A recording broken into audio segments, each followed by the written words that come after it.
Welcome to Sci-Fi Stories. If you love stories of courage and mystery, make sure to subscribe and join our growing community. I haven't slept in 4 cycles. The room is quiet except for the hum of the air recycler. It pulses like a weak heart, slow and apologetic. My claws are folded in my lap, but they won't stop trembling. Not from cold, from memory. Every time I close my eyes, I see the chamber again. The flags, the lights, the human standing alone. We were so certain of ourselves back then. The Velkar Dominion controlled 12-star systems. Our fleets were legendary. Our soldiers were grown in armored shells, bred for war, praised for conquest. We believed strength was measured by how loudly a world screamed when you took it. Then the humans arrived. Their ships were ugly, box-shaped, scarred. They asked for talks instead of tribute. They spoke of borders, mutual respect, rules. Our high executor laughed. I laughed too. The human envoy stepped forward. Her name was Lena Morales. She carried no weapon, no guards. Just a small emblem at her chest and a tired look in her eyes, like someone who had begged too many monsters to be reasonable. She said calmly, "If you attack us, you will lose." That should have been the warning. We mistook restraint for weakness. The order was given. 1 colony, a demonstration. A quick strike to show them where they stood in the food chain. From orbit it looked beautiful. A clean flash. Perfect execution. Our commanders congratulated one another. Then the stars went quiet. No signals, no trade traffic, no background chatter from the network. Silence pressed against my skull until my ears rang. 3 days later the humans came back, not like before. Their fleets didn't arrive through standard lanes. They didn't announce themselves.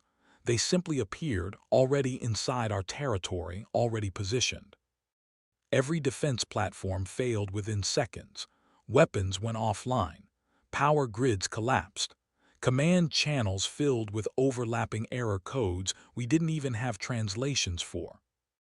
They weren't fighting us. They were disassembling us. On Velkar Prime, we watched the sky fill with human craft moving in perfect coordination, like parts of one enormous machine. They avoided population centers. They bypassed cities. They cut supply lines, communication relays, logistics hubs. We couldn't breathe without their permission. Then Lena Morales returned. She stood in the Hall of Victory under banners stitched from conquered worlds. Her voice echoed through the chamber, steady and controlled. "You killed civilians," she said. "You killed diplomats. You crossed a line." Our executor tried to bluster, tried to threaten, tried to remind her of our power. She waited for him to finish. Then she said something I will never forget. "This isn't revenge, this is containment." That was the moment I understood. Humans do not rage like we do, they decide. The executor was arrested, not executed, treated like a malfunctioning component removed from a larger system. Our armies were neutralized without mass slaughter. Our empire was not burned. It was ended. Hospitals appeared where barracks once stood. Human doctors treated our wounded. Engineers restored water systems they themselves had sabotaged days earlier. They could have erased us. They chose not to. And that mercy feels heavier than annihilation. Now we are a protectorate, watched, restricted, educated. Our children learn human languages.